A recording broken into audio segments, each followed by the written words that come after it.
বন্ধু নমস্কার। তৃণমূলের বিদ্রোহী নেতারা মানুষের মন থেকে কি হারিয়ে গেছেন? তারা কি রাজনৈতিকভাবে নিঃস্ব হয়ে গেছেন? তারা কি এখন পুরোপুরি বিজেপির দয়া দাক্ষিণ্যের ওপর নির্ভরশীল হয়ে গেছেন?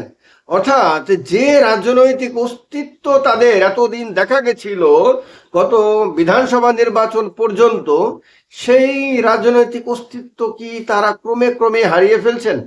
আমি এই ভিডিওতে আপনাদেরকে এমন কিছু তথ্য তুলে ধরে দেখাবো যেগুলো হয়তো আপনারা খেয়াল পর্যন্ত করেননি, যার কারণে আপনাদের কাছে অত্যন্ত নতুন লাগবে, কিন্তু ভীষণ আকর্ষণীয় মনে হবে। কারণ এটা সারা ভারতবর্ষের রাজনীতিতে যারা সুদিনে একটি দলের কাছ থেকে সমস্ত সুযোগ সুবিধা নিয়ে দুঃসময় এলে পরে, দুর্দিন এলে পরে সেই দলকে টাটা বাই বাই করে পিঠ দেখিয়ে সেই দলকে ত্যাগ করে দেয়, অর্থাৎ যারা সুখের পায়রা হিসেবে পরিচিত, তাদের জন্য মারাত্মক রকম শিক্ষণীয়। আমি সায়নী ঘোষের, কাকলি ঘোষ দস্তিদারের, ঋতব্রত বন্দ্যোপাধ্যায়ের, শতাব্দী রায়ের তথ্য তুলে ধরে আপনাদের কাছে দেখাবো যে মমতা বন্দ্যোপাধ্যায় ছাড়া যে তারা রাজনৈতিকভাবে নিঃস্ব, তার একটা তাৎক্ষণিক প্রমাণ এই মুহূর্তে আমাদের সামনে রয়েছে।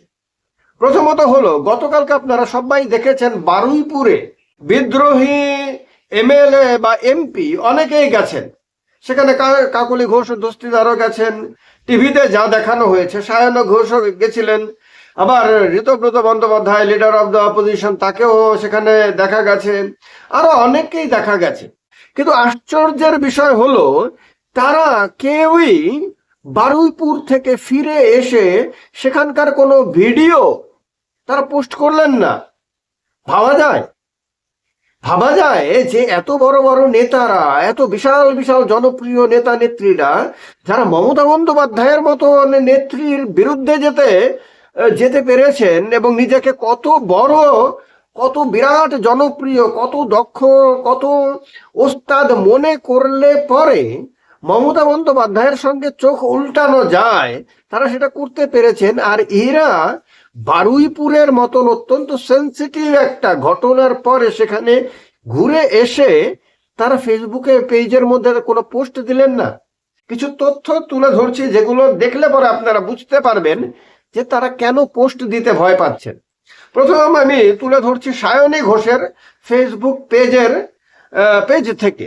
সেখানে দুদিন আগে, মানে আজকে তো আমি সেটা দেখেছি, আজকে থেকে দুদিন আগে সেখানে বারুইপুরের ঘটনায় একটি পোস্ট দিয়েছিল, আপনার টেক্সট পোস্ট দিয়েছিল সায়নী ঘোষ ফেসবুক পেজে। তাতে 2700 মানুষ রিয়াকশন দিয়েছে। এবার খেয়াল করবেন, এই 2700 জনের মধ্যে 1600 জন হাহা রিয়াক্ট দিয়েছেন। আর সায়নী ঘোষেরই 21শে জুন কভার ফটো আপলোড করেছিল সায়নী এই ফেসবুক পেজে। তাতে 3600 জন রিয়াকশন দিয়েছিল, যার মধ্যে 2000 জনই হাহা রিয়াক্ট দিয়েছিল, মানে ব্যঙ্গ করেছিল। 15 মে যখন তিনি দিদিমণির সঙ্গে ছিলেন, মমতা বন্দ্যোপাধ্যায়ের কাছের লোক হিসেবে, তার সঙ্গের লোক হিসেবে যতক্ষণ তিনি পরিচিত ছিলেন, সেই 15 মে তিনি একটা পোস্ট দেন যেখানে দিদির সঙ্গে রাজ্যসভার সাংসদদের বৈঠকের একটি ভিডিও তিনি আপলোড করেন।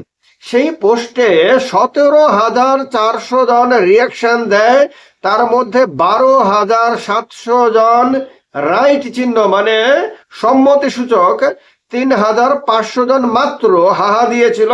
17,400-র মধ্যে 3,500 হাহা দিলে সেটা তো অনেক কম হবে, আর 1,000 লাভ রিয়েক্ট দিয়েছিল। তাহলে দেখুন, মমতা বন্দ্যোপাধ্যায়ের সঙ্গে যতক্ষণ ছিলেন ততক্ষণ সায়নীকে কত বিশাল সংখ্যক মানুষ গুরুত্ব দিত, সায়নের পোস্টে গিয়ে সেখানে রিয়াকশন দিত এবং রিয়াকশনের মধ্যে সম্মতি সূচক রিয়াকশন দিত। আর যখন সায়নী দিদিমণিকে ত্যাগ করলেন এবং বিদ্রোহী হলেন, তখন কি হলো আমি প্রথম দুটো পোস্টের কথা আপনাদের বলে দিলাম। এবার দেখুন, কাকলি ঘোষ দস্তিদার যিনি গোসা করেছিলেন, তাকে চিফ হুইপ পোস্ট থেকে সরিয়ে দেওয়ার কারণে বারুইপুরে যাওয়ার পরে তিনিও ফিরে এসে কোনো পোস্ট দেওয়ার সাহস দেখাতে পারেননি। কেন দেখাতে পারেননি?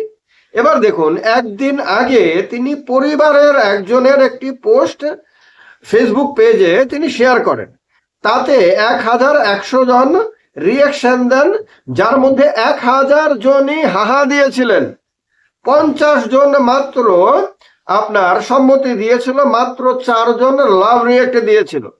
দুদিন আগে তিনি বারুইপুরের ঘটনা নিয়ে ইংরেজিতে একটি পোস্ট দিয়েছিলেন, তাতে 1300 জন 1300 জন রিয়াকশন দেয়, তার মধ্যে 1100 জন হাহা দিয়েছিল, মাত্র 158 জন আপনার সম্মতি দিয়েছিল, সমর্থন করেছিল। বোঝা যায় 158 জনের মধ্যে হয়তো বা বেশিরভাগই বিজেপির আইটি সেলের লোকজন হবেন, কারণ এরা এখন বিজেপির লোকজন, বিজেপির সমর্থকদের উপর নির্ভরশীল।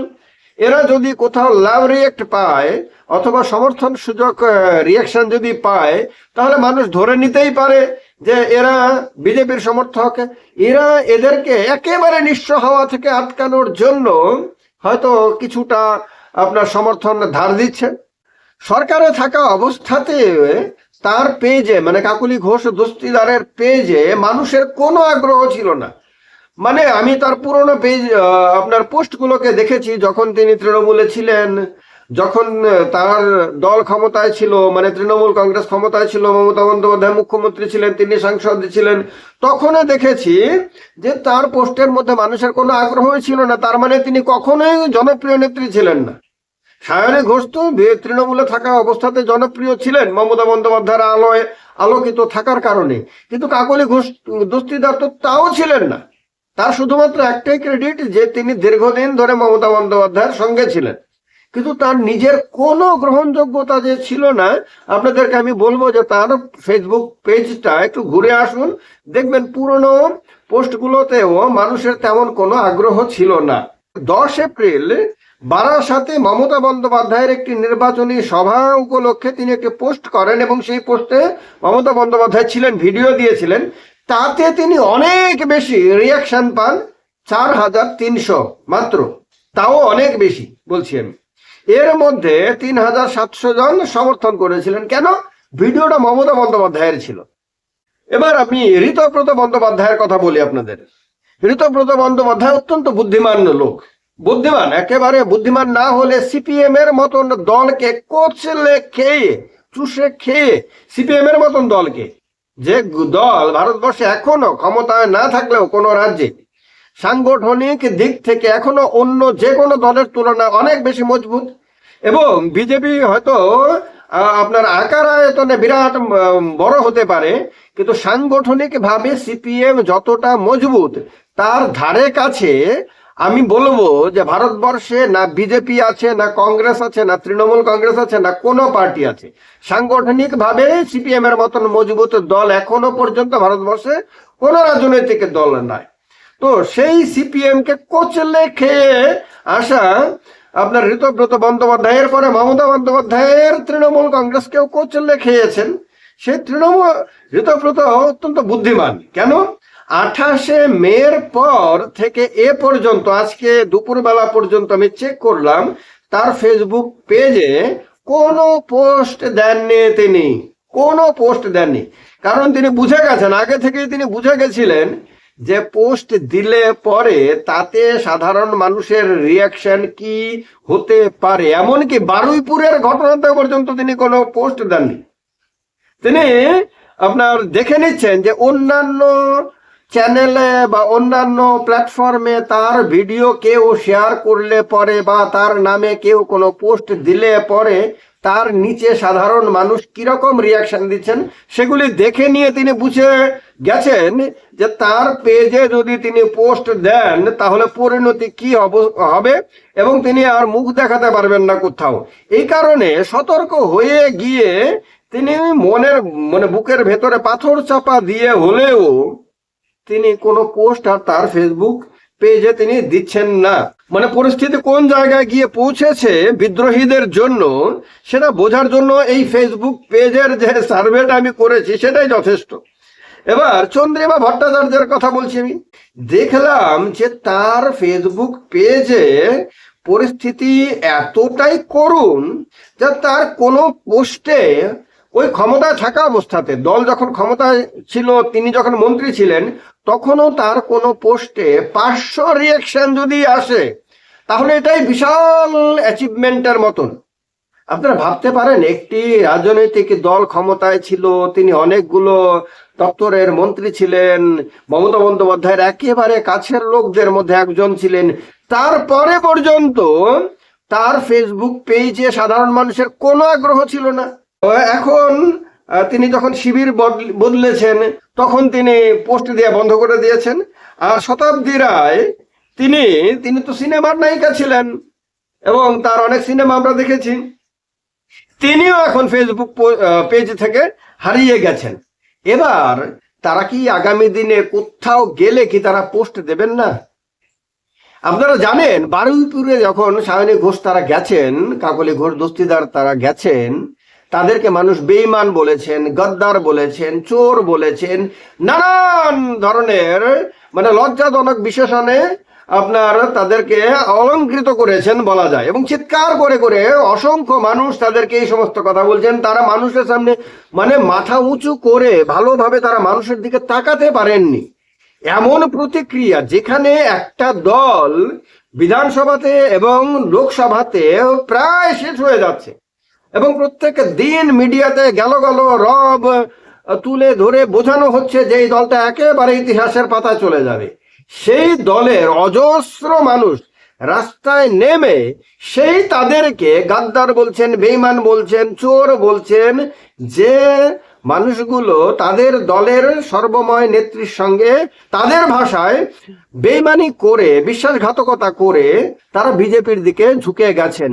আপনারা ভাবতে পারেন, এই প্রতিকূল পরিস্থিতিতে সেই মানুষগুলো, যে বিজেপির নেতৃত্বাধীন প্রশাসন, বিজেপির নেতৃত্বাধীন সরকার তাদেরকে নানান রকম ভাবে যন্ত্রণা দিতে পারে, সমস্ত কিছু জানার পরেও তারা এইভাবে তাদেরকে ট্রিট করছেন, এবং দেখা গেছে যে তাদেরকে পুলিশ আগলে নিয়ে গেছে একরকম।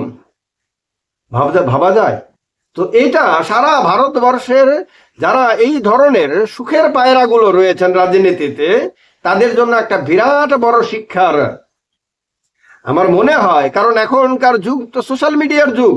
একজন রাজনৈতিক নেতা বা নেত্রীর মানুষের কাছে কতটা গ্রহণযোগ্যতা রয়েছে সেটা বোঝার জন্য এখন আর তার পাড়ায় পাড়ায় যেতে হয় না, এলাকায় এলাকায় যেতে হয় না, রাজ্য চষে বেড়াতে হয় না।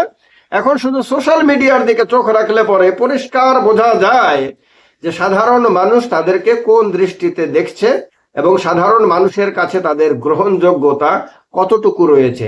এটা শুধু পশ্চিমবঙ্গে বা ভারতবর্ষের বিভিন্ন রাজ্যে না, কিন্তু সারা পৃথিবীতে এখন এটাই মূলত রাজনীতির সার্ভে করার জন্য সর্বশ্রেষ্ঠ মাধ্যম। তারা কি বুঝতে পারছেন যে বিজেপির কাছে প্রিয় পাত্র হলেও মানুষের দরবারে তারা সমস্ত গুরুত্ব হারিয়ে ফেলেছেন? কমেন্ট করে জানান আপনাদের মতামত। জয় হিন্দ, বন্দে মাতরম।